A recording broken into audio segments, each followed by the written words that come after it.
On today's episode, we are going to be doing an in-session with Elijah and Christina Runyon out of Santa Rosa, California. And if you listen, they were on our podcast back at the beginning of December and just sharing how the connection codes has impacted their life. And on our podcast, we talk a lot about disorders of the psyche and how we believe that everyone experiences disorders of the psyche at different levels and in different ways. And Elijah emailed, he was like, I never thought that I experienced that. And I realized I have a lot of pain points around this disorder of the psyche that I've been struggling with. And I can now see how it's affected my marriage and my family. And in his email, the example he gave, I was like, oh my gosh, this is me too. And so I have a really good feeling that other people listening today are going to say, wow, okay, this is an area that I may need to process some emotion around. So Elijah and Christina, thank you for being here. We're so glad you're here. So bad. Yes. Let's start by Elijah. Can you kind of go into what you were experiencing and what you said in that email? Yeah, totally. So I think it was around the time of when you guys were here and you were talking about disorders of the psyche being a spectrum and like everybody's on it somewhere. I think it was around the kleptomania incident, which was awesome. But what it did is it triggered almost like a permission for me to go, oh, I think that I might be on that somewhere, because I always sort of joked I'm borderline OCD, like sort of joked that way because I do like order. But throughout those next few weeks, I realized, oh, I really struggle with this. This is like actually informing my behavior a lot. And I always thought, the 5 love languages, I always thought that I was acts of service love language. I always thought that. And then what would happen is I would come home, Christina would have, so I would have communicated to her, hey, these are the things that I need to feel more loved, etc. These acts of service, clean house, order, whatever. And then I would come home and she would have done all the things and I wouldn't actually feel more loved by her. And then I would feel tons of guilt because this is what I've communicated to my spouse. This is how you love me well. I would come home and I wouldn't feel more loved. And what I realized is when I come home, and not just come home, but in general, I am constantly all the time, and it would be hard to over exaggerate this, putting out pain points in my life. It's like putting out little fires all the time, constantly. So, and this is where it gets a little emotional for me.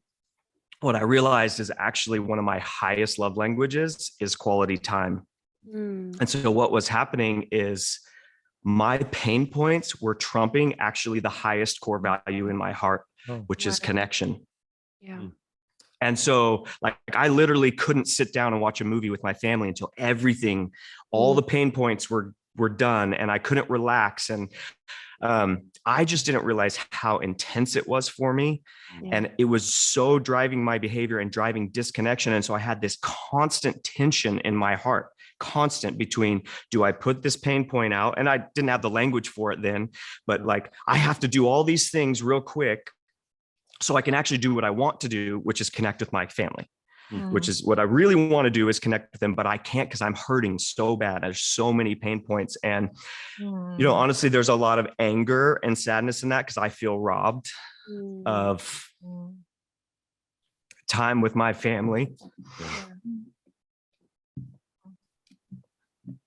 So I had a little dam break, a few weeks ago, because I realized how much pain I had been living in without recognizing it, and how much I had sacrificed connection with my family just because I was hurting. And then I would notice, I'm looking back over my life and I realized I would do things like invite the kids to do the task with me so that I would be able to spend time with them and put out the pain points at the same time. But what that has done, and we were talking before the podcast about my 9-year-old, he is very performance oriented now. Wow. Because a lot of our connection has circled around me putting out my pain points. Wow. So now I'm just so incredibly thankful because what it has done, and I say this to a lot of people, connection codes is amazing tool for connecting with people, but it has had the most impact on me understanding me. Yeah. And now I can walk home. It's been so amazing. I can come in the door, and it's not that the pain points aren't happening. I literally walk in the door and I see them all. And now I get to choose. I get to choose which ones I put out and or ignore them all and just connect. And it is so, for me, has been so empowering because they're not gone. The pain points aren't gone. They're still there. I just get to choose when I eliminate them. Right. And I can do it after I've connected with the kids or when they're doing something different or, you know, and it's like ease the anxiety in my heart. It's so crazy because the pain points are still there. Like I'm realizing it's really high for me. Like it's so high that if there was a stack of books on a coffee table and it wasn't exactly the way I wanted, I would actually have to touch it and move it before that pain point was gone. Right. But then are some other things where I think I felt like I was losing identity because I had communicated a need. Granted, it was an expectation that was unmeetable by my wife and my kids. Yeah. But then I would feel like, oh, they don't see me. And so there's like a loss of identity thing there. But now I can go, oh, they are trying, they're doing certain things that I've asked. And, you know, and so there is some things it's like, just put your shoes away. You know, it's not that big a deal. That really, I feel seen when you do that. But now I can communicate to my kids, hey, I would feel a lot of joy if you would put your shoes away rather than put your shoes away. Why do y'all, you know, and like, because I'm trying to put out pain, now I can just communicate the emotion I would experience if it would happen. So that's in a nutshell, and it's completely changed, especially the last couple of weeks, because I just really realized how intense it was for me. I knew it was a deal, and since you mentioned it, been on the journey, but in the last 2 weeks, I was laying in bed and I realized my love language is not acts of service. That is not something that fills my love tank. It's just, thank you. Now I don't feel pain. You know? Wow. Yeah. Wow. Well, I kept losing track if you're talking about you or talking about me, because that's very much my story. And of course, I'm a lot older than you, and I have no idea. But if you wrote down all of the pain points that I would experience, you're certainly in the hundreds, maybe 1,000 or two. I don't know. And it drove Phyllis nuts because it wasn't organic with her. I mean, that was one example of hundreds books on a table. It's like, well, you want them stacked up correctly, quote unquote correctly. Well, right. Phyllis is just glad they're not on the floor. So she's like, oh, cool. I got the books off the floor. That's awesome. And Glenn comes home and he's just like, oh, pain. But, and of course, as many years ago, we had no concept of this, certainly pre-connection codes. And so for me, it was a pain point. For Phyllis, it was a joy point. She's literally going, oh, great. I got all those books picked up off the floor. And again, that was one of hundreds or 1,000 or more things. And I just want to check, Elijah, why did you decide to feel pain about these various things? I don't know. I could blame it on my mom because she's really a neat freak too, but I don't think that's it. It's a trick question. You don't decide to feel pain. You don't choose pain. And that's just important that people get that. We don't choose that. We're not doing it on purpose. What moron would choose pain on purpose just as a hobby? Would choose fear, would choose shame. Nobody chooses it. And of course, side note, but that's a big thing for us in the faith-based community that we're constantly telling people, choose joy, don't choose fear. Who's choosing fear? I've never met that person that gets up in the mornings like, today I'm going to live in fear. I've never met that person. So just to realize, and again, that's one of the corollaries of the connection codes, and a mission of mine is to shift this societally so that we don't have to put Elijah in a straitjacket or in an institution or even on medication. We just need him to process through what's happening with him. And of course, we've spent time with the two of you.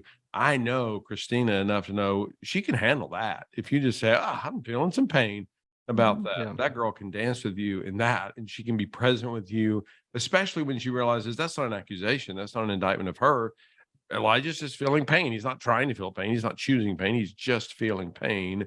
She's able to ooh him. Many of the things that I feel pain about to this day, Phyllis, number one, is not able to change them all. Number two, is not going to, and she doesn't need to. But she would devote every waking moment of her life to trying to stay, which she did for years. She tried to stay ahead.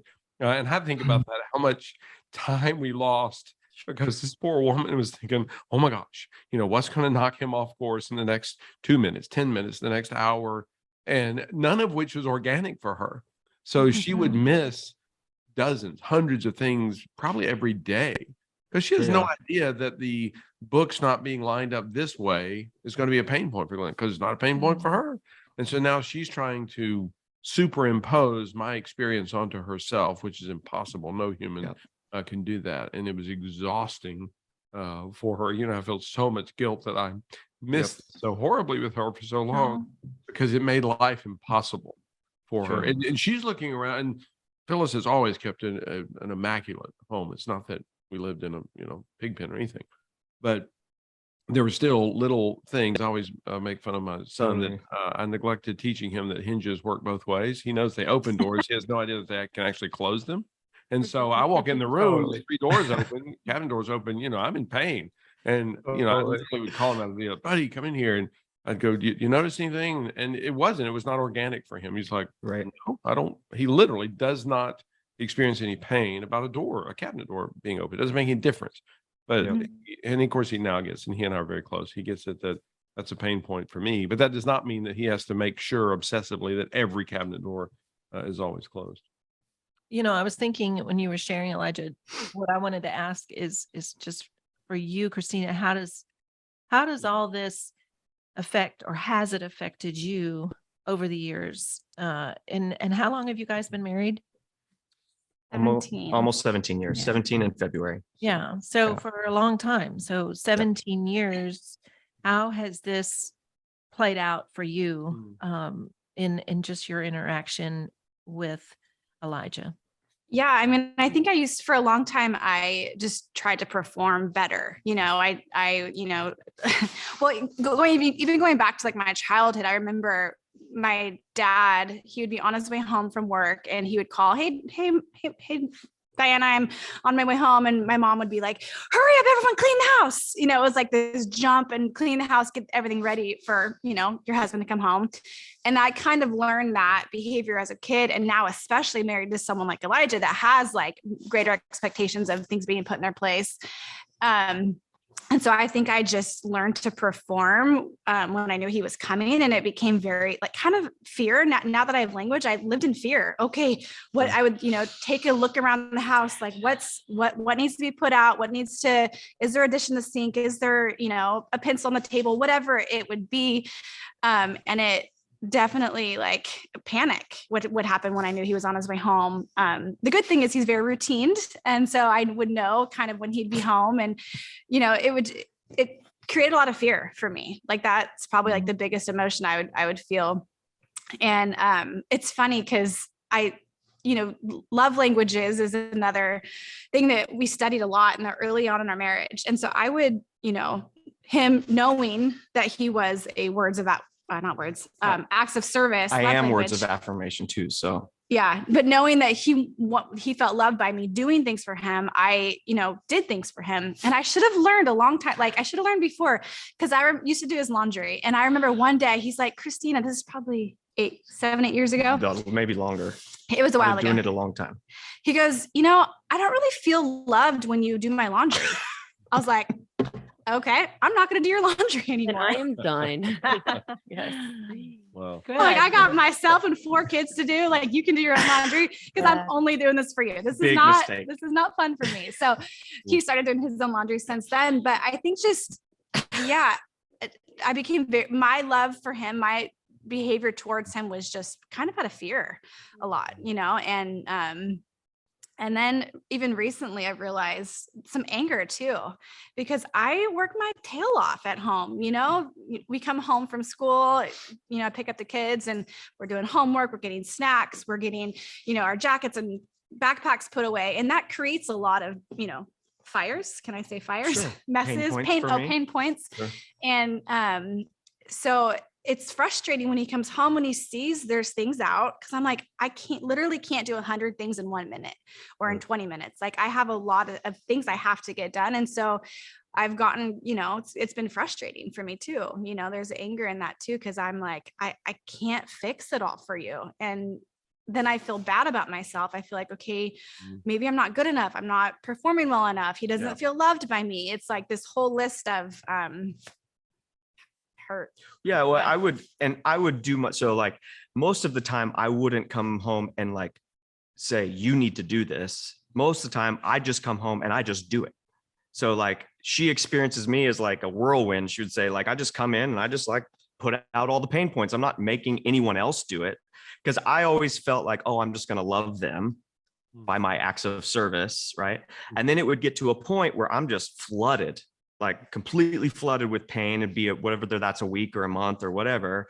And then I would communicate to her, hey, and usually not through emotion, but just like, hey, I could really use some help in you doing this. And she's going, what are you talking about? I have been doing this the whole time. And she's like, now I'm just never going to be good enough. I can never measure up. And so then I would experience pain going, oh, I can't communicate a need to you because every time I do, you're not good enough.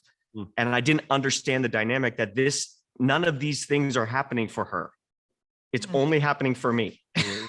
And I'm the only one that's experiencing this. And I do think there's some level of like, teach your family to have cleanliness and like, that's okay. But like the level of pain for me is just, there's no way for them to experience that. It's so high for me. And it's like at a 0 or maybe a 1 for them.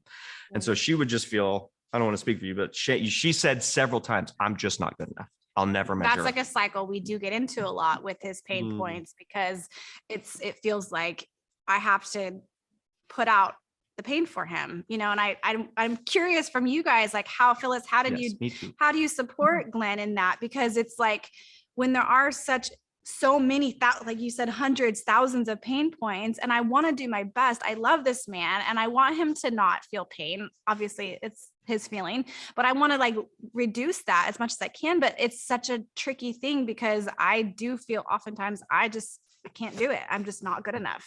I can't always reduce that pain from him. I mean, I definitely want you to say something about that, but I know for me, it shifted so much, because now I recognize that it's just a pain experience. I mean, literally where we're sitting right now, I can see a plant and there are dead or dying leaves in it. Well, that's a pain point. It's a sad point. It just is. That does not mean that I now need to get up and exit this podcast to go pull the dead leaves off. I'm laughing because that's happening for me too right now. There's so many things that are just pain experiences. So it's helped free me so much. Today when we get back home, there are just pain points around. We have several acres and we have property, and there are pain points, but I'm able to see them in the moment and just go, oh, sad. And it literally, and people I think often think, oh, that's ridiculous, but I kid you not, it processes in 6 seconds, 8 seconds, 15 seconds. And there's the reason with the connection codes, we say slower is faster, because if I slow down in that moment and just go, oh, sad, and Phyllis literally goes, oh, sad, what am I missing? I'm like, well, look at that thing, whatever the thing is. And we're just rolling. That does not mean that she needs to take care of the thing at all. And I don't want to overstate it, but I mean, Phyllis is, I think rarely ever, I don't want to say it's the wrong way, but rarely ever moved to action because of my pain point, because she recognizes that he just feels some pain about it. And it's not her fault. It's not her problem. It's not her responsibility. No, there's some, and I can ask her. I have the right of request. Every human does. And she'll ask me, she goes, what do you need? And I'm going, could we shift this? Could we do it? Could we change this? Do it this way? Yeah. And she still has the right of refusal to go, no. We always give the example of poker tournaments. I'm a pokeraholic, and I would love for her to play in poker tournaments with me. She's never going to. She hates poker. She despises poker. And so I tell her, I'm like, babe, there's this poker tournament to come up. I feel so much joy about you playing in the tournament with me. She goes, yeah, I get that. I'm like, so what are you doing? She's like, oh, absolutely not. Never, no way, not at all. So she doesn't have to, but I'm just able to process through what's happening for me. Yeah. Moment.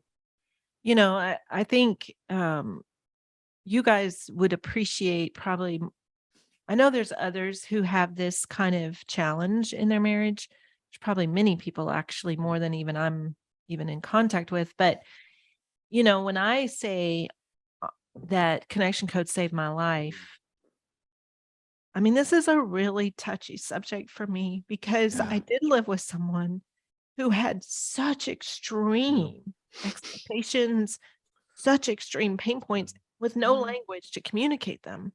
So like, even, you know, we sit here and somewhat laugh about it all, but oh my gosh, it is horrible for like the fear that you just described, Christine. It's like to know it's never good enough.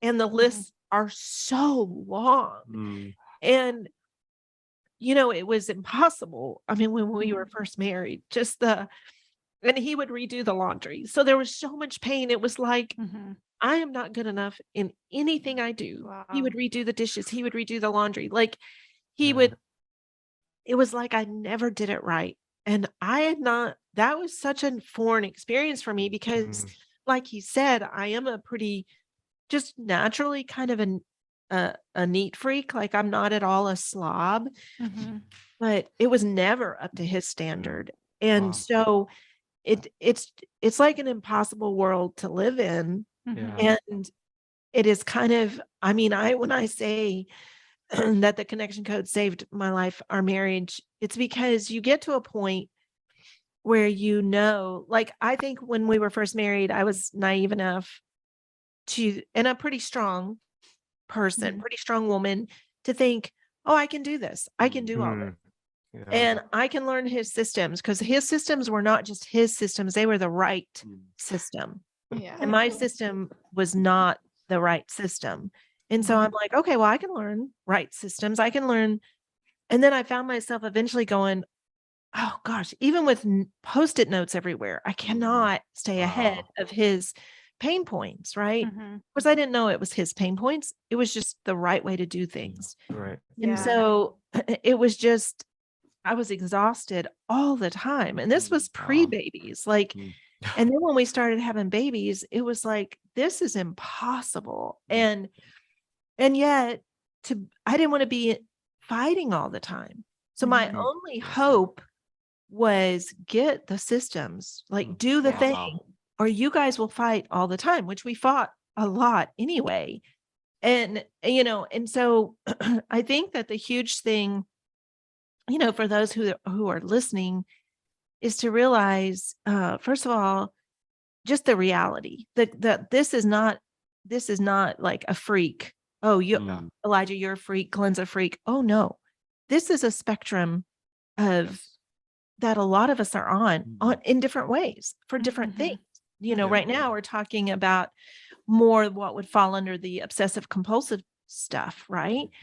But it's a spectrum. And to realize that Glenn's pain points, number one, I'm not responsible to fix his pain points ever. So as a listener, you are not responsible to fix someone else's pain points, whether it's your spouse or your parent or your child or your boss. Like, you can make space for them to share their pain points. But, you know, I just think about, even for you, Christina, like to think, wow, who would I be today if I was free to be who I'm meant to be? Like, as in, you spend a whole bunch of your energy and have for 17 years trying to stick to a list that Elijah created.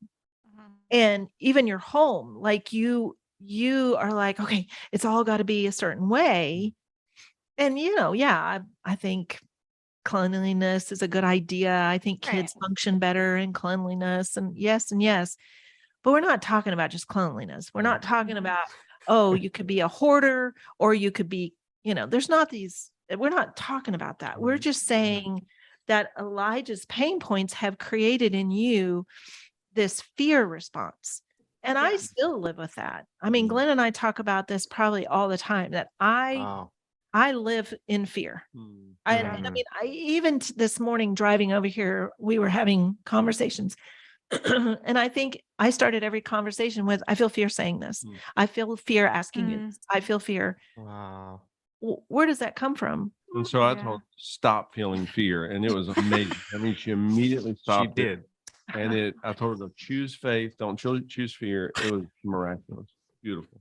No, Sorry for my sarcasm. but I know that brings sadness to him that I live in that constant fear.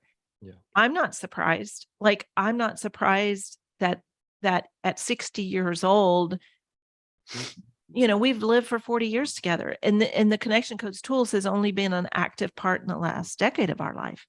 And so for 3 decades, I had this constant list. Yeah. To keep Glenn happy, to keep Glenn steady, it's got to be this, and this. And the list was never ending. And there would be new things that would pop up. I mean, in some ways, it's even a pain point saying this, but like, if you went back and read my journals, it's so much of my journaling is don't do that again. And it's the creating of the list. It's the constant, remember, and don't do, and don't say, and don't talk about, and make sure. And so it's like, wow. And now for me, like, it's almost like at times shocking that what really, really works is for me to just make space for him to be able to express his pain, and for me to be able to go, I get that. I hear that. And then not take it on as mine, like to, whether it's the cereal box or the cabinets or whatever, but for me just to smile and go, oh, I get that. And to no longer feel that it's my responsibility to make that a perfect part of my life. Yeah, but let me interject, because and I get it, that maybe just semantics, just words, but I don't even want somebody to say I get that, because she doesn't get that. That makes no sense to her. When we sat down here today to start doing podcasts, my cord thingy was all twisted. Well, that's a real pain point for me. Phyllis's cord was not as twisted as mine, but she is unable to feel pain about that. She doesn't even notice it. It doesn't exist in her universe, and I'm unable to not feel pain about it. So she doesn't get it, but she just hears. She's present with me. She goes, oh, wow, shoot, that's okay. I hear you.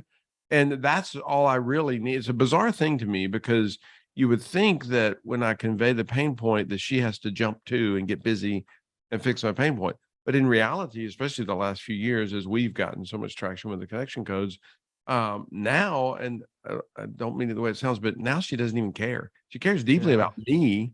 She's just not even, she hears my pain point. She goes, oh, wow. And if you follow this around, I kid you not. I mean, there are so many 6-second, 8-second, 10, 15-second interactions, and we're just rolling. And I do not feel unseen in that. And she's not going to fix that pain point for me. And it doesn't even exist in her universe. It is not a pain experience. But she gets it, and she hears it, that it is for me. And she gets me. She just doesn't get the actual experiencing of it, and never will. And she doesn't have to. It's just amazing the pressure that it releases for both of us. And that has surprised me, is that I'm able to bounce. I don't know how to put those in words, but to bounce off of these pain points, and it's just like, oh, felt some pain there.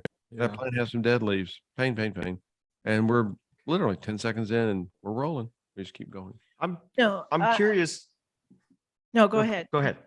Well, I was just curious how long it took you to get to the place where you could communicate the pain point without. So I have some fear in saying, "Oh, pain," that she's gonna feel like she needs to fix it, because that's been our cycle. Is like, I communicate what's happening for me. She feels not good enough, and I don't want that. But I really want to. And one of the points of sending this email was like, I really want more tools. Granted, I know the tools, but like, how did that go for you guys? In, you talk about the cobblestone and all that. Like if it's happening so often, how long did it take to kind of regulate where I can communicate the pain and she cannot feel like it's her responsibility? Right. And I don't know. I just have some fear in that process a little bit.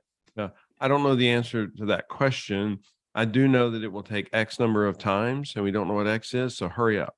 Because X might be 13, it might be 158, it might be 690. I don't know. So hurry up. And our tendency is to be like, oh, I did it once, and yeah, that didn't work, so I'm not gonna do it again. No. Hurry up. Get to 37, because then you'll start getting traction. in it. I don't know if you remember in the book, the wannabe bowler. It's like, I'm not going to start bowling until I'm really good at it, and then I'm going to go bowling. It just doesn't work that way. Sorry, welcome to humanity. Okay. And I also would not say that we've arrived. I mean, we're just pilgrims on the journey. I think we're better at this than most, but we're a bit further down the trail than a lot of people. But it doesn't always play out perfectly, and we remind each other. I have no idea, 17 times a day. It's like, oh, babe, what? And because there are times that I'll convey a pain point, and she'll go, "Oh my gosh, okay, so we can." I'm like, "No, babe, can you just do me?" And she'll go, "Oh yeah, the connection goes. I forgot about the connection goes." And then, again, we're just 10, 15 seconds in. What did it look for you guys at the beginning? Like, how did it look when you first started doing it? What did that look like?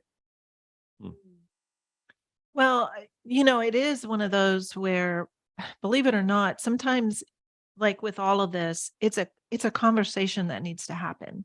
When you first learn the connection codes and you begin to realize and actually acknowledge, just like what you've done, when you acknowledge that it's not Christine's responsibility, and actually you see that it has paralyzed you in your connection with your kids. Like, you've made your pain points kind of the center of attention. Totally. In your relationships. And you've pulled your kids into it by going, hey, let's do this together, when really that was like a backwards way of addressing your own pain point. And that's exhausting even for you. And I think that what I see, just like, I've acknowledged that I deal with a lot of fear, especially in my relationship with Glenn. Fear of I'm going to say this, and then I have fear that it's going to cause a fight. Like probably one of my biggest things of the trauma from our early years of marriage is the fights that would last for hours, literally, and into the night. And I lost so much sleep over that. And so it's like I have fear of that. And so it is just huge for me to go, I'm going to start acknowledging and saying, I feel fear in saying this. Like, as in, I start a lot of sentences that way, and that's new. That's not the way I've operated. I held it all in for decades. I dealt with my own stuff internally, which your body cannot handle that. Eventually your body gives up on you. So do I wish that I didn't have that response to him? Sure. But I'm going to just deal with that. Like, I'm become the person who says, I'm going to speak up. I'm going to acknowledge my needs, and I'm going to acknowledge my fear.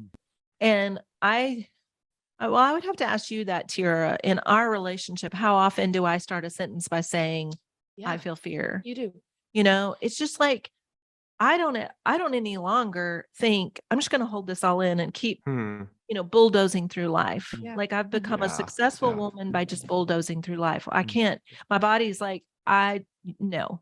And so the second half of my life, because I'm going to live to at least 100, the second half of my life, 120. I think we have the possibility of that, the way things are going. But I'm like, I'm just going to say it. And so, Elijah, for you, it's every time, just say it. Like, I think you're still thinking, well, I don't want to hurt Christine. I don't want Christine to think this. I don't want her to respond this way. You got to stop. You got to just say, no, Elijah needs this. I got to say my pain points. Your kids, everyone around you just needs to know, oh, Elijah's just going to say it. He's just going to say his pain points. And, it's fascinating. Often, if you've been listening to our podcast or read our book or anything, cobblestones is a big deal for Glenn. Cracks in the sidewalk are a big deal for Glenn. And we've shared that we went to New York City at the beginning of December to experience New York at Christmas. Well, there's a lot of cracks in the sidewalk. No, there's a lot of people. There's a lot of people. That's a problem. That's too. The problem. That was a problem for him. Yeah. And I am really proud of, even just traveling is a challenge for Glenn, because every new environment, he has to create a system really quick.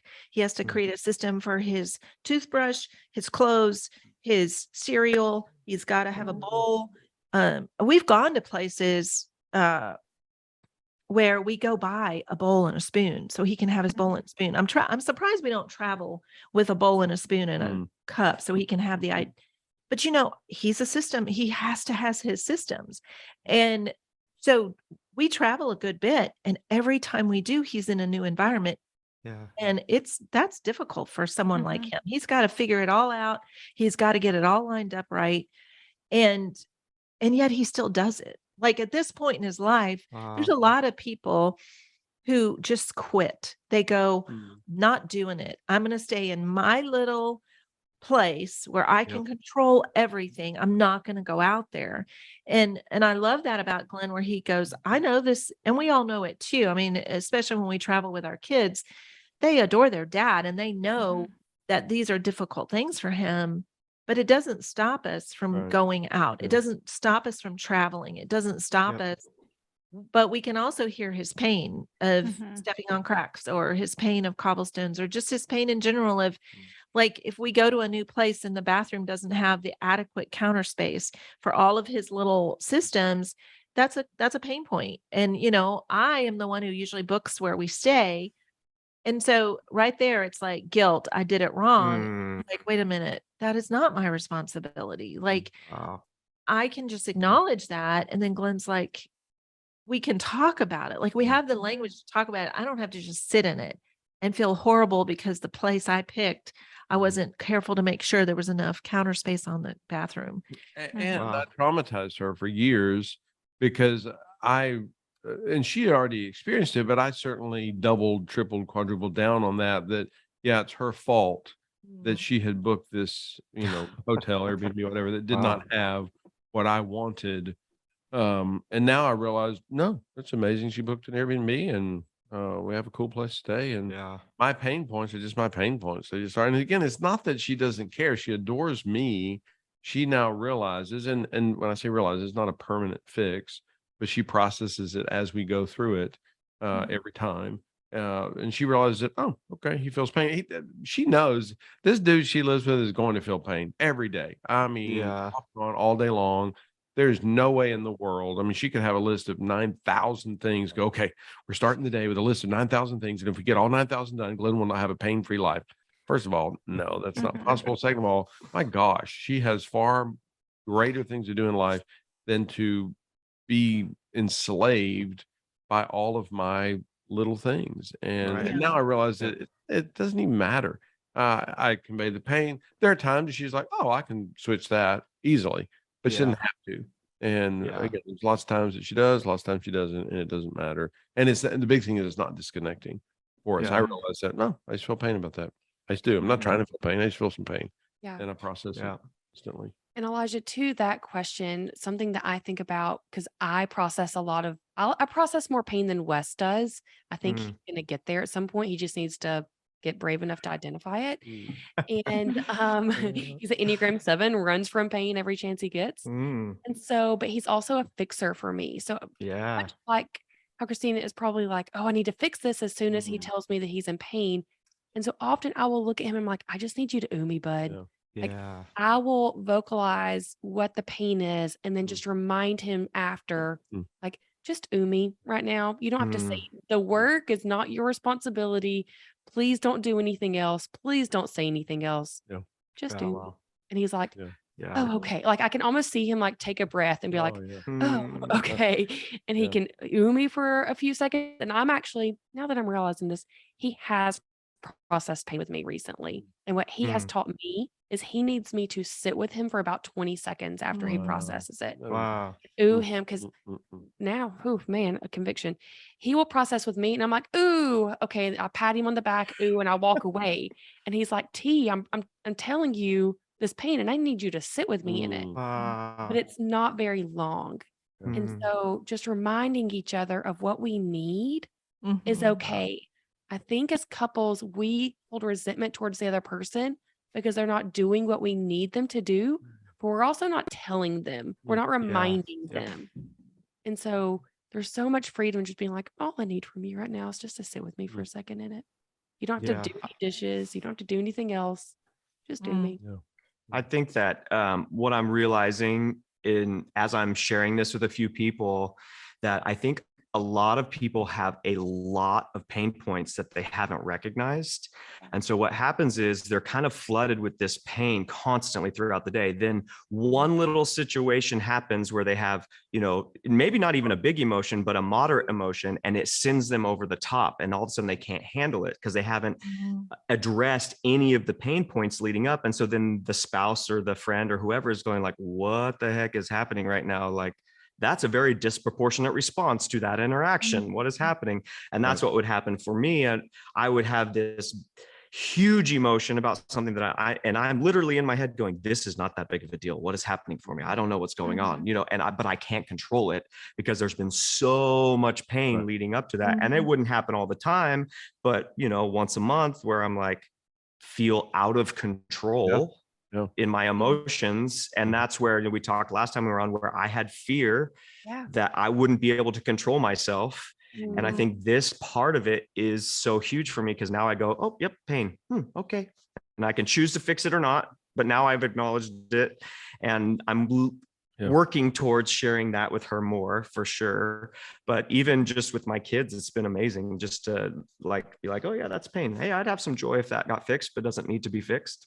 And that's why we talk about the river of emotion getting dammed up. At some point, that dam is going to burst, and when it does, hold on for dear life.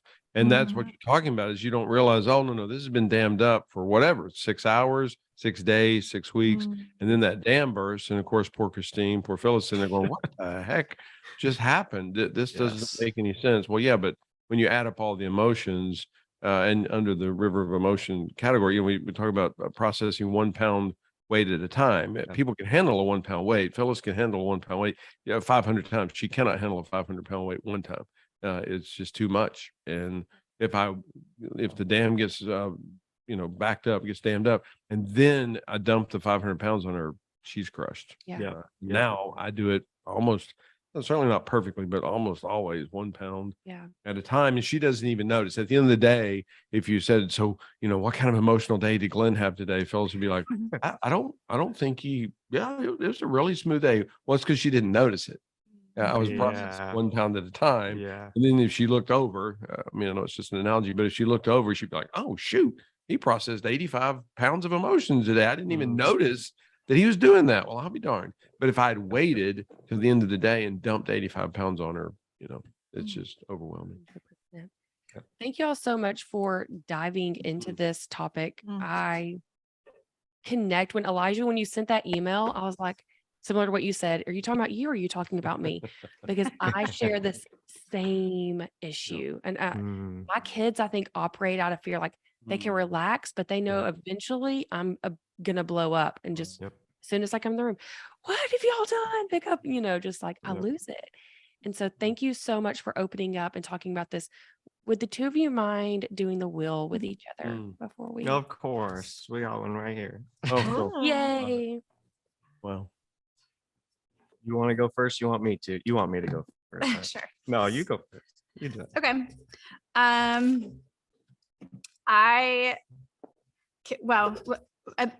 Specifically about pain points and what we're talking about. I have definitely had a lot of anger, just feeling like I will never make it. And I guess that's shame too, but just like angry that like my performance hasn't been good enough when I'm trying really hard.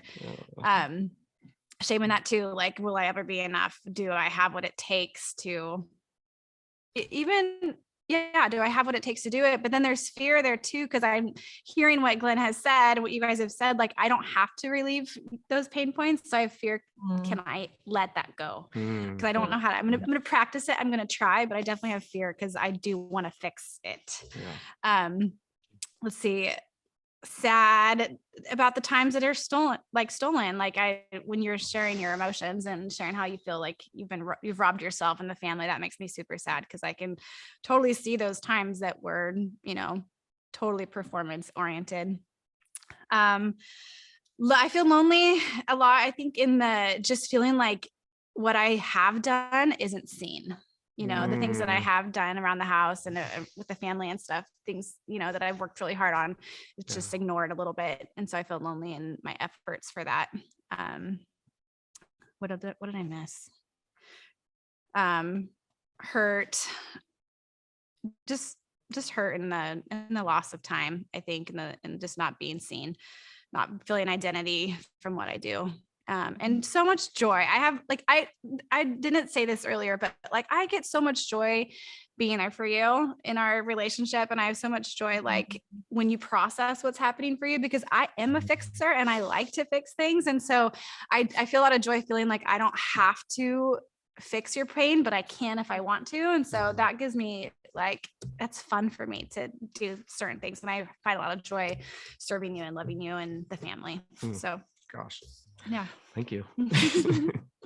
I shared some of them already, but I'll just definitely a lot of anger.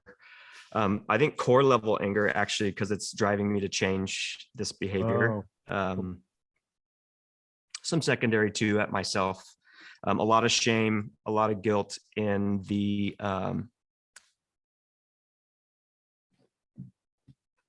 environment I've created in our house. Just, I don't want to be performance oriented, especially with my kids. I want them to feel like they have to perform. And so a lot of shame and guilt in that, fear in that too, that it's too late to change it. And then, wow.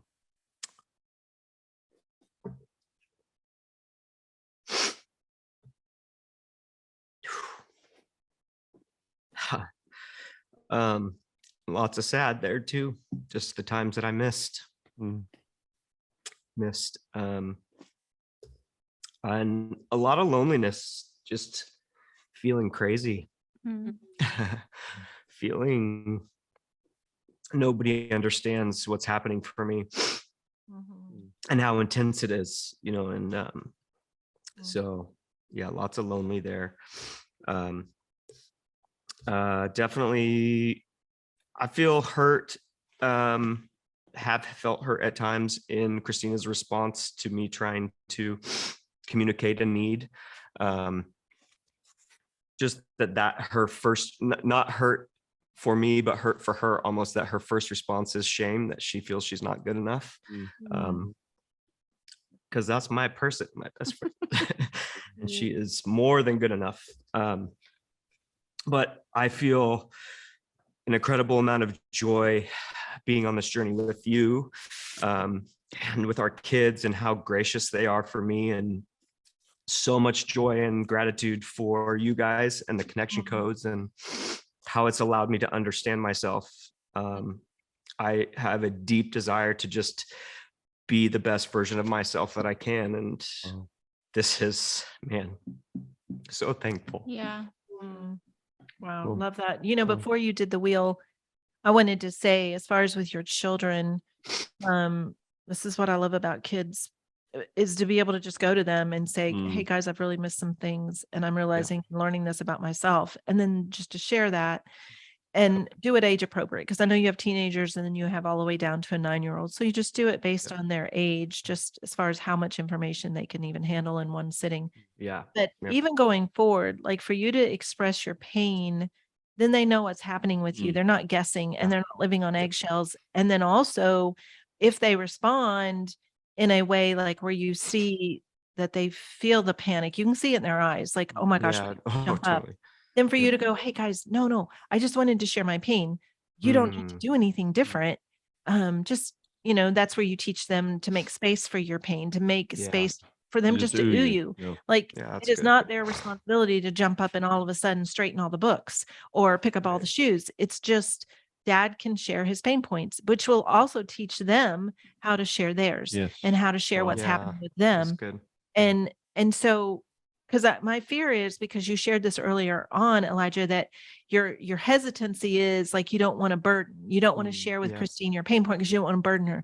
No, it's the opposite. It's actually, it will release her more and more when she just knows what's happening for you. And the more you say it, then she's not guessing. And it's releasing from you. Like it's that 19 seconds, right? Where you say it, you release it. She just makes space for it. She doesn't fix it, doesn't try to change how the house looks. It's just making space. And that's good. You then will start to feel that, wow, that just left because I just got to say it. There was space for it. And then you'll just start seeing the power in that, which will motivate you all the more to just every time just say it. And it will get to the point where almost, I feel like that's what's happened with Glenn. Like he just shared, it's 1 pound at a time. So I almost don't even hear it anymore. Like I can ooh him and I can make space for it, but I don't feel it. I don't take it on. I don't start to try to hold all of those 1 pound weights in a day. It goes like he says it and it just flows. It's like liquid now. I'm not trying to hold it like I used to. And so that's what you guys will start to see. And then you'll go, wow, okay, the more I share it, actually, the better it is for the kids and for Christina and for my life. And then you start to feel that, okay, wow, this then feels like it's less when actually I think the pain points, if you had a number, like we'll just use the number 100, I would say Glenn still has the 100 every single day, but he processes them very quickly. And so they feel like there's only 5 when it's like, no, it's really still 100, but it goes so fast that he's not experiencing them for more than 19 seconds. And so there's not this living in constant pain. It's just flows pretty quick through. Yeah, that's good. I'll do it. I'm going to do it too, because I obviously need to. And I think that is something that in closing that I want our listeners to really recognize. I've been working with the two of y'all. We've been doing this podcast since March. Elijah, they came and spoke to your church and talked about Glenn's kleptomania disorder of the psyche back in October. And then it was 2 weeks ago that you were laying in your bed and realized like, oh, wow, maybe this is more of a disorder of the psyche. Maybe this is something happening with me that is causing these reactions and these pain points on this intense level over and over again. And I think us identifying it within ourselves, that is the first step to realizing it. And so many people may be listening and thinking, well, I don't deal with that. I don't have these OCD tendencies of wanting my house to be clean every moment. Yeah, but there may be, more than likely there is, something else in your life that is causing you to either be paralyzed to not be able to do something, even if you want to do it, some kind of phobia, fear of germs, especially coming out of COVID. I've had friends that have been genuinely afraid to be in groups of people, like a paralyzing fear, and it's causing disconnect in their relationships. I have this disorder of the psyche. Glenn helped me realize this, of something happening to Wes. Like I've planned his funeral probably every day since we've been married because he likes to live life on the edge. And I have a deep fear of abandonment. And Glenn was like, that's a disorder of the psyche. And I'm like, wow, I actually didn't realize that. And now that I do, one, I can kind of joke about it with myself, but I can also process it in a way that I never had before. So for anyone listening that you're like, oh gosh, either my partner experiences this over and over and we're disconnecting with it, or I'm living in a level of pain that is keeping me from functioning. Like I'm causing a disruption in my home. Wow. I cannot encourage you anymore to enroll in our foundations course. I think that is our best tool to teach you how to identify these emotions. And just like you heard Elijah and Christina just do this core emotion wheel, learning how to do that, you heard the dams breaking for both of them. You heard that happening for Elijah, to where now they're going to connect over these pain points instead of living in a life of disconnection. Wow, so good. Yeah. And so we thank you so much for being here. I encourage you to share this podcast with your friends, because I'm telling you, Glenn says every person deals with this. And I'm at a point, I believe every single person. Christina, we'll have you back on when you discover what yours is. So every person experiences this. And so share it with your friends. And we're so grateful for y'all for being here. Because thank you so much. We need this. Yeah. You deserve this. So let's do this. Let's do this. Thank you, Elijah and Christina. Oh, thank you guys, Thank you, for letting us come on. So Love fun. you so much. Good to see you. Yeah.